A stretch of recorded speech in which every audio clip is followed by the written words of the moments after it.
Live streaming is on. All right, we're live now. So I'm Vishak. Hello, everybody. And today we have, in order of tiles, we have Aisha. Hi everyone, I'm Aisha.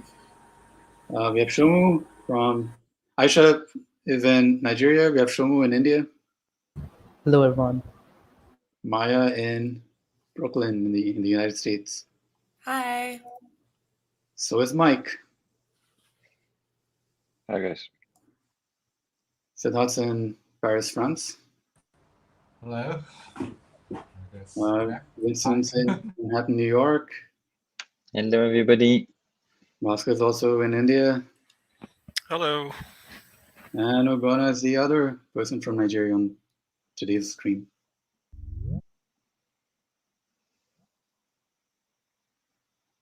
All right, excellent. Let's get started.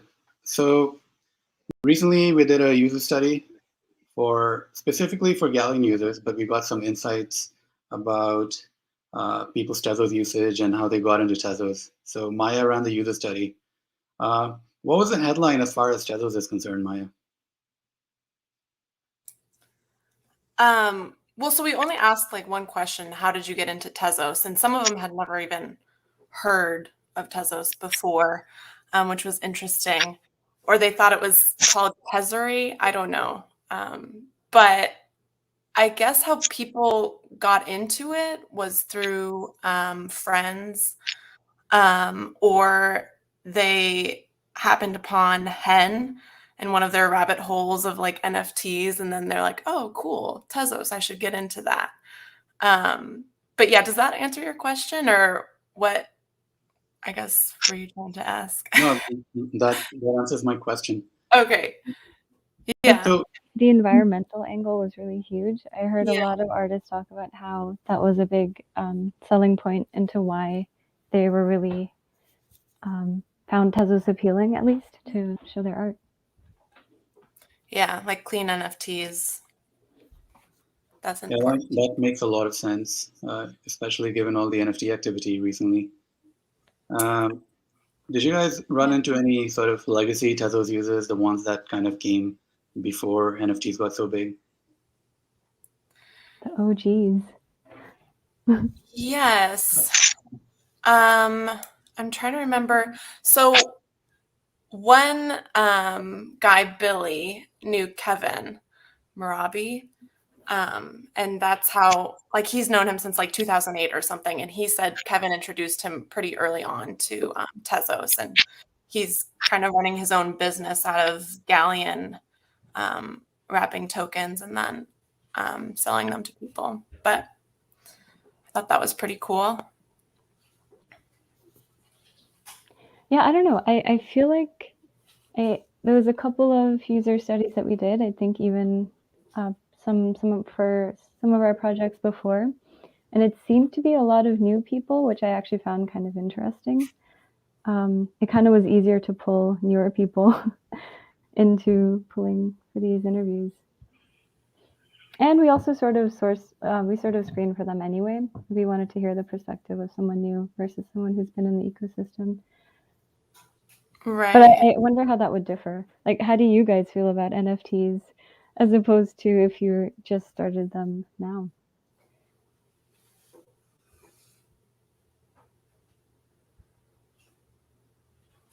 I think NFTs, when they started to become more popular on the platform, really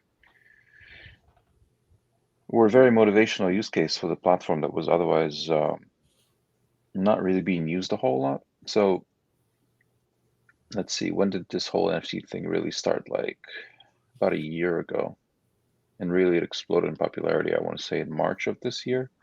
So prior to that, we had a couple of DeFi use cases that, they were popular in the context of the platform at the time, but they weren't like super popular, meaning that if you consider how many accounts are participating in those, how many accounts were using those apps, it wasn't a huge number. Right, and then with NFTs, especially with Cryptonomic, we saw a huge influx of users and much higher participation in general across the platform because it was inexpensive. It was very experimental, very grassroots, and that was really cool.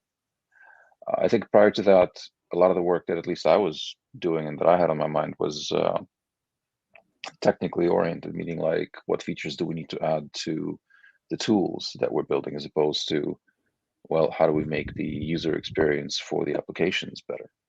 And now it's driven a lot more by the second than the first, because the tools, I guess, are fine enough, right? But there's a lot that can be done for UX, Yeah. and that's how I look at it now. Awesome. And that's where our study comes in, Maya. So Maya, you've been working professionally in Tezos now for the past few months, working on design. So what's your overall impression of the Tezos scene, the ecosystem so far?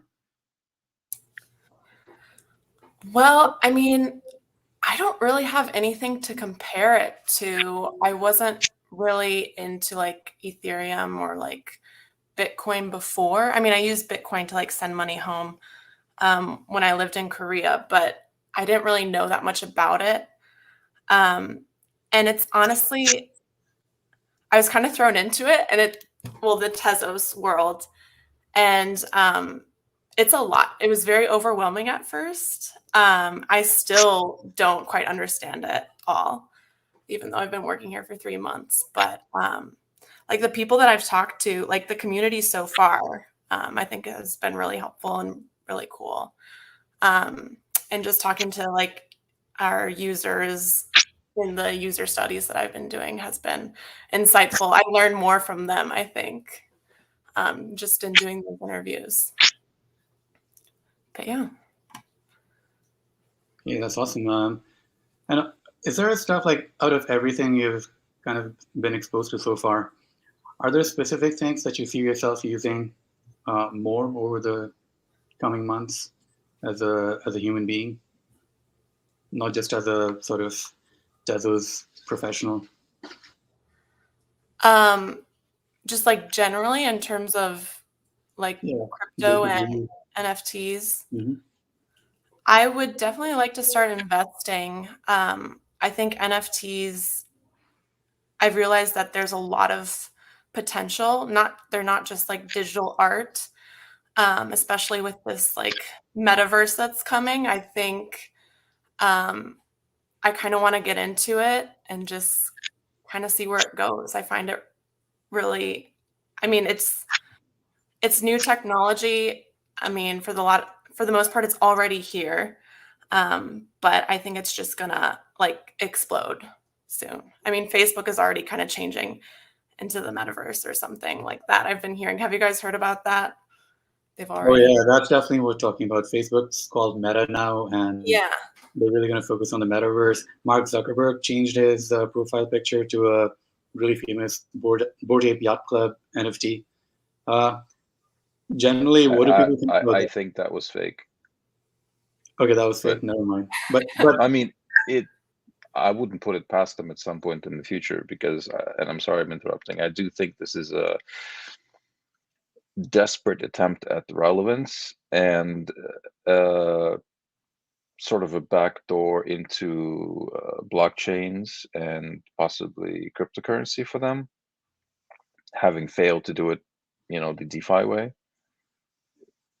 I'm excited about this because I think this will be the end of the company. So good stuff. I don't know. But go on. They also have their Oculus VR headsets, which, like, to be honest, are really popular. Like, I've even tried other VR headsets and I find them to be better, but Oculus just got really popular all of a sudden because of how easy it is to use.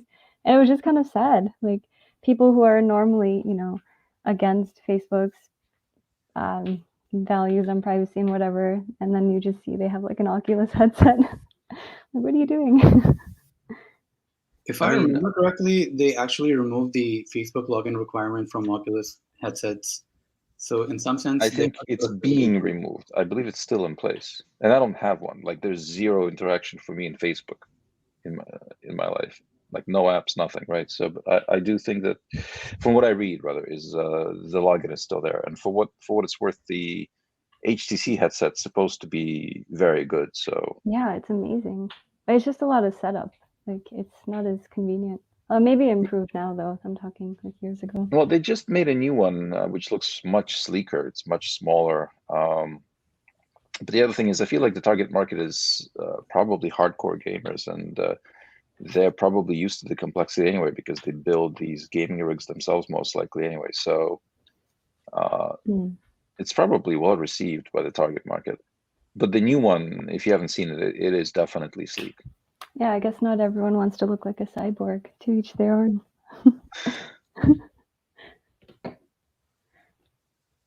Any other takes on Facebook/Meta?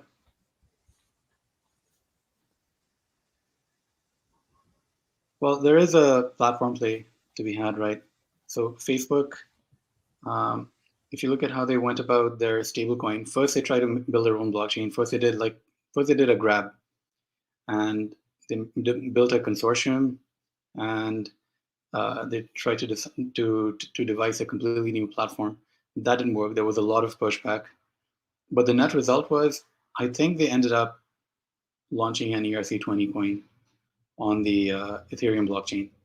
So all in all, that's actually pretty crypto friendly or compatible, whatever you want to call it. They went from embraced extinguish to just doing what everyone else is pretty much doing. Now with this Meta thing, I agree what Navi pointed out. They are building some really cool technologies, but the disintermediated nature of blockchains, I think it'll make it really hard for them to have a closed ecosystem. So they might have to whittle down their product offering yet again and end up with something reasonable, not because they want to, but because they're forced to. Thoughts? Sorry, what did you say? The disintermediated nature of what? Well, you can't build. It's really hard to build a closed app on a blockchain, right? Like unless you make an extraordinary effort and really go out of your way to close capabilities, which your competitors can then open up. Yeah. Yeah. So, in some sense, even though I don't use Facebook, I haven't used it for a long time. I don't necessarily trust any company at the scale of Facebook right now with my data, my behavior, my analytics. But I feel I still welcome their presence because it's inevitable that their ambition kind of gets whittled down into something that's actually crypto friendly. Yeah. I think they're definitely adapting, and definitely not because they want to. I seem to remember seeing a couple of headlines in the last week or so about how the changes that Apple implemented on iOS 15 with the cross-app tracking has really eaten into the business of companies like Facebook, like multiple billions of dollars. So that's exciting to see. Well, sorry, to bring back to an earlier point, does metaverse imply blockchains? Like you can have a completely closed metaverse, right? Like I think we associate the two things, but you don't necessarily need to. No, I mean, Second Life, right? That's been around for ages. And I don't even think that was the first example that was even moderately popular. I just can't think of anything else off the top of my head right now. But Dungeons and Dragons. well, sure, but I'm thinking about something like a persistent world with participation by the same group of people across Dungeons and sessions. Dragons. I remember back in the 90s, there was a really strict separation between meat space and cyberspace. And the two would be considered completely different worlds. And the ways in which we're talking about this metaverse is how people used to talk about cyberspace back in the day. So there's a really strong parallel between the two. Just because this is a new technology frontier, people kind of treat it not as a continuum, but as a distinct world, right? So this cleave that people kind of perceive at the outset of this new sort of virtual space that happened in the 90s with the web and with cyberspace/meat space is now kind of, I think, happening again in this crypto frontier with the metaverse and the I don't know, the universe. That's such a good point. And what's interesting is I think when this happened in the 90s, what was fascinating about it is that it had no place. Like there's no space to this, you know, cyber world. But now it's kind of the reintroduction of space into what we previously thought had no space. So yeah, there's a lot of like physicality to it that ends up being kind of circular. I feel like it's intentional. And it is interesting for me to see the developments in the metaverse space, but it also really feels like the dystopian future I'm used to thinking about, because so what I mean by intentional here is that there is a way to create a version of your own identity separated from your physical one, and very intentionally create a different entity, one that, among other things, may be, let's say, richer than you are in the real world, and like better off in the virtual space than you are in physical space, and that's creepy to me. Where do you think the intention is coming from? Like, what's intentional about that? I think people to some extent are selling escapism. Yeah. It's like I'm sure I'm making myself unemployable to a number of companies right now, starting with Meta. Escapism is a necessary but not sufficient condition, I think, because there's so many motivations why people construct online persona. So it could be anywhere. So it's a sort of spectrum, like a multi-hued spectrum. One corner is people fleeing persecution or disapproval, right? So that's why you create an online persona. So it's the equivalent of someone having a blog on Tumblr and expressing their identity in a really oppressive environment. Another extreme is people just doing business. So I was reading about how the Cuban government has finally realized that a significant chunk of their economy is actually moving over to crypto. And a place like that to do business, maybe you have to create a persona. I don't know, I'm not Cuban, but it kind of sounds like that. And then there's so many different motivations for creating these personas, and for the space to really take off, escapism, I think, is really important, but by itself it's not enough, right? Like it has to solve real world problems for real people. I feel like to some extent the examples you mentioned aren't dissimilar from what I'm talking about, especially the first one with the anonymous blogging on Tumblr, and like, how old are you anyway? In the context of being oppressed in the physical world. So it's related to me. Yeah, so I'm not saying that escapism is always strictly bad, but it's definitely, I think the separation between the physical and the virtual space is intentional. Unless we're talking about brands, like a lot of people are like, ooh, we're going to sell NFTs of virtual handbags. And it's like, okay. I mean, there's already a lot of consumerism, and I feel like this actually also feeds into escapism, because like someone may not be able to buy some fancy whatever in the real world, but they can have an avatar in some metaverse that does. I don't know, Mike, have you looked at the prices? I think it's much cheaper to buy a Gucci handbag than a Gucci NFT. I think we're still too early in the space for mass adoption. Any other perspectives? Anyone else have a comment on Meta and the metaverse?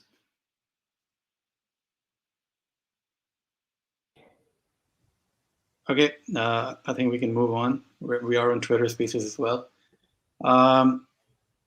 So we have, speaking of sort of being relatively new in the Tezos space and kind of garnering experiences. Aisha has been working on some interesting Tezos projects for the past few months. So Aisha, can you just generally tell us about your journey, how you got started, the kinds of things you've been working on, and how it's felt so far?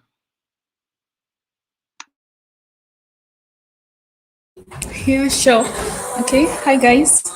So I joined Cryptonomic a couple of months ago, and since then I've been working on some couple of projects on for the Tezos blockchain. My first major introduction to the Tezos blockchain as a developer was with TezX, which is a decentralized cross-chain bridge built on the Tezos blockchain. I helped build that, the front end part, and it was quite challenging for me because it's that was like my first my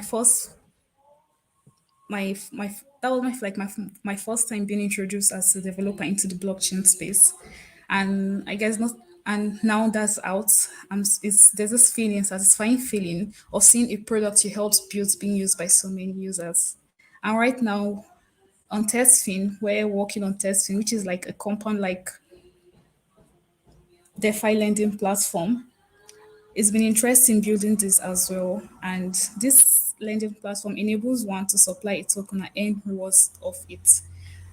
Particularly, it's been really interesting for me because as I'm building it, I'm getting more familiar with the Tezos blockchain and learning a whole lot from it. Yeah. Did I answer the question? Very nice. What would you say your biggest challenge was when you were onboarding yourself to the Tezos blockchain? Okay, yeah. My biggest challenge at first there were just so many concepts for me to grasp because I was totally new to blockchain as a whole. I haven't participated in any blockchain platform before, so it was quite challenging for me getting to understand what everything was and how it worked. But of course, there were so many materials available to help with that, and I was able to overcome that. Nice. So we're all from different parts of the world. In your part of the world, do you think what would it take for the projects that you're working on, such as TezX or TezFin, to be usable and useful to the people around you? Working. Okay. Okay. Yeah. I guess over here it just needs more people to be aware of such platforms that are available for them to use to become more familiar with the Tezos blockchain in particular. So it's to take them being aware of it and knowing like they have these options to be able to use it. So is it a question of marketing or some kind of change in the way the product works? I think a change of marketing. So that's actually really good news. So what you're suggesting is with slightly better marketing and a bit more focus, some people in the Tezos ecosystem can actually find success in your part of the world, right? Yeah. Okay, that's actually really good to hear. Ugona is also in the same part of the world, and does she have any input? Do you have any input, Ugona? Yeah, I actually do. I wanted to comment on what it would take for people in this part to really use such platform. I think most of us here, should I say, the third world users, they actually uh, where the most market is.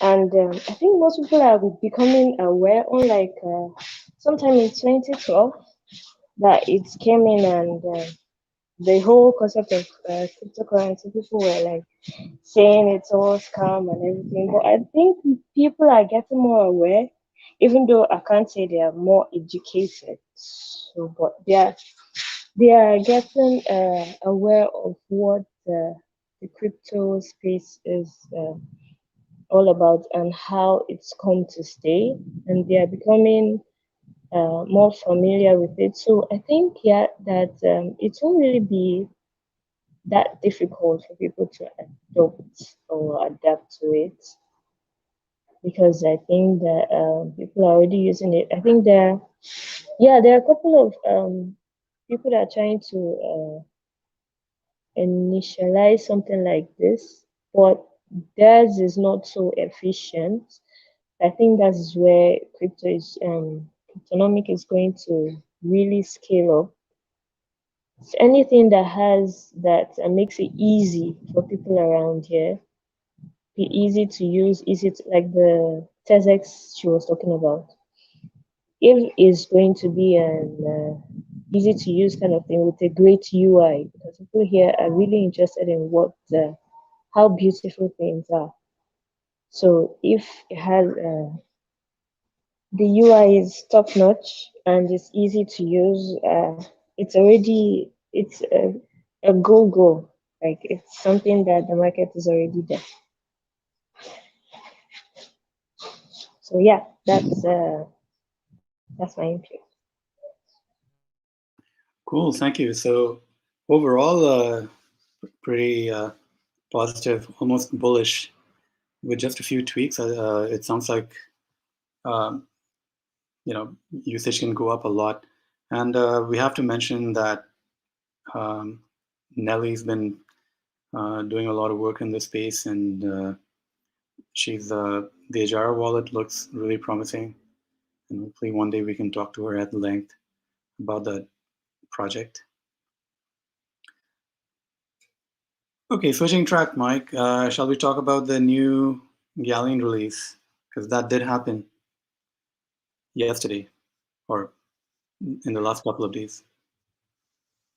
Yeah, I put the manual builds out, I think Friday. The App Store builds went out, I think, today and yesterday.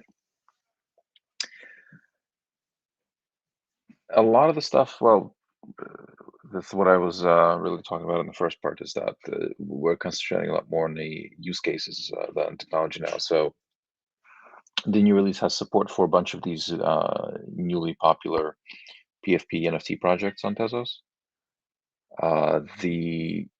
That release had neons in it and go-go's. I am going to make a new small release this week.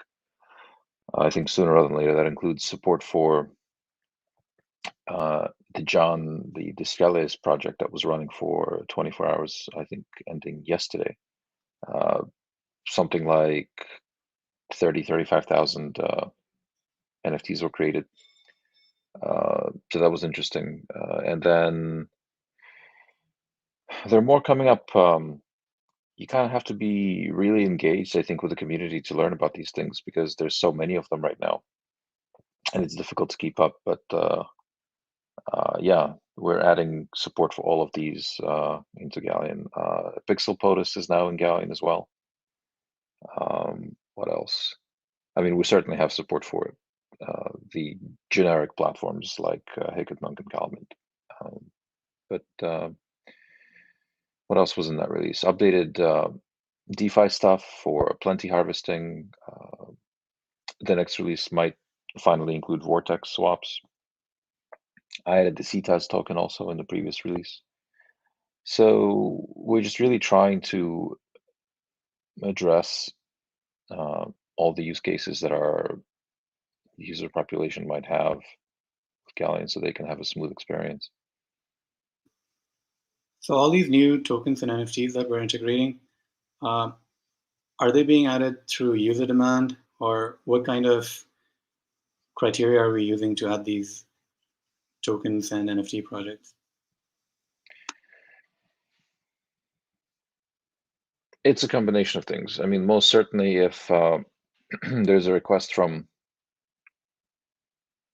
users to add a particular feature, or to modify the way an existing feature works, or to add support, like deep support for a particular dApp. So what I mean by deep support is, for example, most certainly Galleon works with Plenty because Galleon supports the Beacon network. But in addition to that, we have this harvest feature, and you can basically collect all your pending rewards from Plenty with a single button click in Galleon without going to the Plenty site. So we're adding more features like that, and that's exciting because I think it improves UX for people. Like if I can do it from the wallet, I don't have to go to the site just to do the same thing. It's easier, it's quicker. Also, I look at relative popularity, right? So I can, in Aranex, pull up smart contract interactions for the last, let's say, 6 weeks and see what people are using, and then based on that, sort of prioritize how these features get added. And social engagement. I'm on Twitter too much, I think. So a lot of these projects come up, people are excited about them, and if it looks reasonable to add, I add it. Awesome. So what else shall we talk about? I think, sorry, just one point on adding DeFi functionality. It's interesting that whenever we consider the user experience from these things, every single token or every distinct integration is so distinct from one another. Like you can't have a blanket UX for doing DeFi. You know what I mean? So I think it's been interesting for us to think through each of these things as like as its own puzzle of like, how do you explain to users what they're doing? Like, what does it mean to stake something? What does it mean to do all these distinct activities, all umbrellaed under DeFi? So yeah, I mean, I think that's one challenge that I think we are facing and still need to solve. Speaking of design puzzles, liquidity baking. Yeah, that's kind of what I had in mind. Yeah. So is there a benefit in all wallets having a uniform approach, or is it still something that every wallet should figure out how it fits within their specific framework?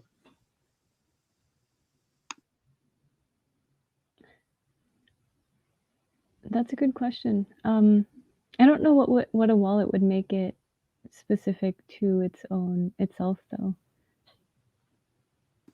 Yeah, I think wallets are so different that it's a bit difficult to follow the same design for it, right? I mean, it kind of makes sense because the functionality is so specific to liquidity baking that you want to have an experience not too confusing compared to everything else you're doing in the wallet. But I guess it makes sense to have your own touch in some way. But yeah, go ahead. I think a lot of what you'll notice is like if you look on different, like an exchange that has similar functionality or a wallet, that typically what happens is people will add the functionality and it'll just adapt to whatever UI is there. So like a tiny example of this is like the layout of something, right? Like if you put something, let's say they're inputs, right? If you put inputs one on top of another, it visually looks like top is the input, the bottom is the output, right? Like if you see on Uniswap or something, the top looks like the input and the bottom is the output.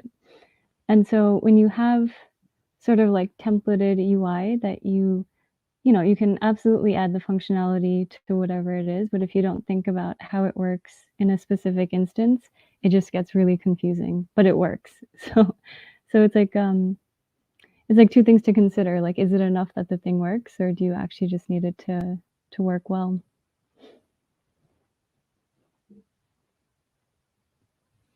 I think it is a competitive advantage for a wallet to provide better UX, as opposed to necessarily uniform UX, especially in this space where I don't find a lot of uniformity in UX.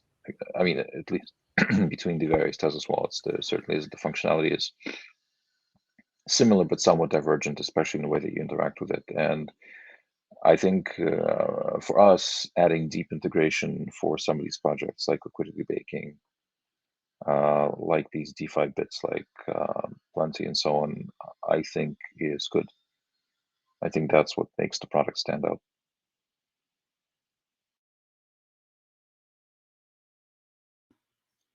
Do we think that kind of differentiation and that kind of variety is going to come to the NFTs soon.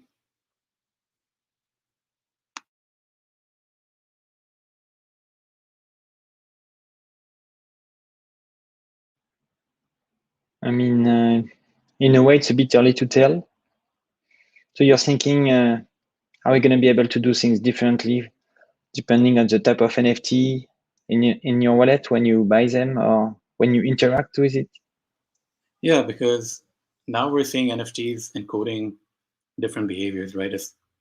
On a large scale, you no longer just have NFTs which are pointers to a single JPEG. NFTs evolve and NFTs change. They do things. They become interactive. So in the Tether space, like how far do we think we are from that? And how much of a design consideration is it going to be? I think that's a good question. I don't know how far we are from it, but it feels important, especially with the larger discussions around NFTs that I'm hearing, like outside of our crypto bubble. It almost seems like there's two types of people who've like already made up their opinions about NFTs. You're either completely for it. Actually, no, I'd say three. Like either you've been in it from the beginning, you've faced the friction of having to learn what these things are, and sort of had to take the time to learn the technology. That's one. The second type is the one that's like, oh, I can just right click this JPEG. Why do I need this? It doesn't, and because it doesn't make sense, that's kind of where that stops, that opinion stops, which is unfortunate because I think skepticism is good. And like even when it started picking up here, like I think we all had a healthy dose of skepticism of what this means. And then the other type is the people who have just gotten into it now and are sort of on this hype train, and also don't realize that there's other cool generative things that NFTs can do. So I think if we're able to support these things, it'll only do good into showing what this technology can do. And I've also noticed that, like, especially when we're talking, there's like this implicit two ways we refer to NFTs, one being sort of art-based and obviously referring to, collecting assets, and then the other being a more technical definition, where we often talk about the difference between using NFTs versus FTs or fungible tokens. So yeah, I don't think that more, the more technical possibilities of NFTs is really talked about that much, but we talk about it a lot, so we should talk about it. Very fortuitously, we're going to have a Twitter Spaces conversation about the NFT wallet of the future just this Wednesday. It's tomorrow. Yeah. All right, more then. Shoma, do you feel okay to talk a little bit about time locks? Yep. Sure. So we had a conversation recently with someone from Nomadic Labs that are trying to understand time locks, which are a new feature that are going to be available after the new upcoming Tezos protocol upgrade. So Shoma, take it away. Yep. So so basically, in our discussion, from the discussion, what I understood is that time locks are useful in. It's not like a compulsory part of the protocol anymore. It's not a compulsory part of the protocol, as in like you don't have to use time locks in your applications. It's like a optional thing. So even if you don't use time locks, you're pretty much okay. Yeah, it's fine. The main use case for time locks is basically where you don't want to expose the data before it is revealed. The reason why time locks were created or added as a feature is to prevent minor extractable data value, basically, which I think it's called something different in Tezos. I forgot, it's called Baker extractable value, I think. But yeah, like it's basically the same thing as minor extractable value. So the thing is that, let's say I'm making a transaction on an AMM today, like let's say KeeperSwap or Plenty, right? and my transaction will surely, in most probability, will give someone an arbitrage opportunity after me, right? Like once my transaction goes through, there might be some difference in the exchange rate from, let's say, in Q2 and plenty or something like that, right? So people can exploit that. Like let's say the miner itself, in this case, can look at the transactions that they are including in the block, and let's say he notices my transaction and sees that, okay, once this transaction executes, there will be a disparity in the exchange rate, so they can just put in their own transaction after that and execute it. So that's one form of like minor extractable value uh, uh, thing that might come into picture. But beyond that, we also have other challenges that we can solve with miners, like with time locks and encryption in general. Encrypting the data on chain is that, let's say we are doing seal bids like in auctions, right? So we have, in general, we have auctions where the bids are usually visible, but we might be doing sealed bids where the auction value is not visible at the point when we are putting in the auction itself. It is disclosed after, let's say, 1 hour, or whatever specified period of time it is, right? So in those situations also, time lock is pretty useful. And the thing about time lock right now, the situation that's there is, to generate these time locks, right? So like the encrypted value and the key that will decrypt the value itself, you need to run some OCaml bindings, as far as I've understood. Like there are no JavaScript or Python or any client-side libraries that can generate these values for you. So it's kind of difficult right now to implement into an application, but I'm hoping that soon we'll have bindings or some library that can do this without having to depend on OCaml. So I think there's one binary executable that is available from Rodrigo from SmartPipe. He has a repository that has a binary that you can run, but it's still not a package. It's like a Linux binary that you can execute on your terminal and get a encrypted data and a key that you can then use in your contracts, basically. So yeah, in general, I think it is a pretty cool idea, like having such a feature available for developers. It's we can build pretty cool stuff with it, but currently it's a little bit difficult as of now. But soon it should be. I'm hoping that it will be much better, and people can use it in their contracts and applications. If I may add a couple of things to this. So I would absolutely like to integrate this functionality into Consage.js, to your point, Shlomo, to make it easier to use. The other thing is this functionality requires specific contract implementations, right? So whereas now the validator is ordering transactions in a particular way, this functionality would allow the smart contract on its own to order transactions that it receives in a way that it sees fit. So that's where the possible MEV mitigation comes in.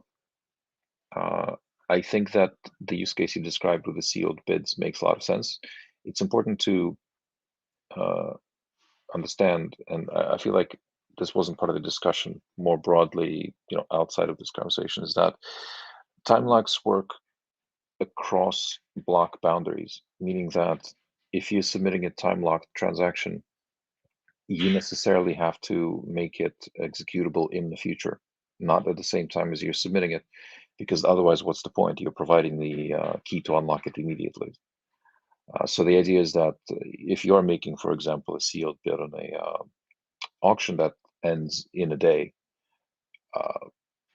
this makes a lot of sense. The other thing, as far as mitigating mine extractable value, specifically in the context of AMMs, I'm not sure it'll work.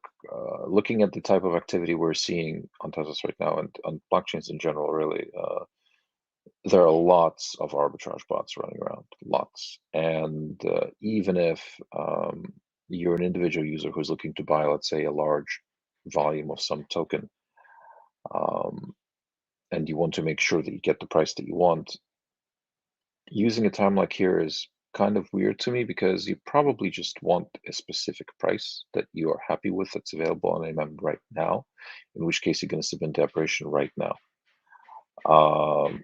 It will get arbitraged away immediately afterwards. So I haven't seen a lot of, I haven't seen any front-running transactions on Tezos so far. But it could have to do with the depth of the pools, meaning that there's not a lot of arbitrage available in general, which is why we don't see them. But yes, for the auctions, I'm really looking forward to that. That's going to be really cool. It'll actually streamline the user experience as well.